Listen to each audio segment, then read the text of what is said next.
Hi friends, ఇంకా ఇప్పుడే job అయితే ఇంకా మానేసిన. ఇంకా నేను రూమ్ అడిగిన, అట్లకెళ్ళి పాములు తిరుగుతున్నాయి. ఇంకా నేను రూమ్ అడిగితే ఇంకా దానిలోకి 3000 అవుతుంది అన్నారు. ఇంకా రూమ్ రెంట్కి నీకు శాలరీ ఇచ్చేవారికి సరిపోదు, ఇంకా మేము ఆఫర్ చేయలేము అని అన్నారు. ఇంకా అందుకనే ఇంకా నేను బంద్ చేసిన.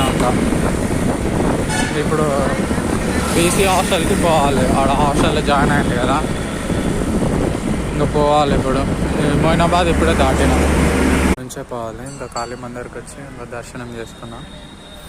ఇంకా మళ్ళీ ఇప్పుడు స్టార్ట్ కావాలి. ఆడ అన్నదానం పెట్టింటే బగర్ రైస్ చికెన్ తిన్నా మంచిగా. స్టార్ట్ కావాలి మనం. ఇంట్లోకి వచ్చినాయి ట్రాఫిక్ మెహదీపట్నంలో ఉన్నాయి. ఇప్పుడైతే అయితే వచ్చేసినా. ఇంకా ఏంటో నేను ఏది చేసిన సగంలోనే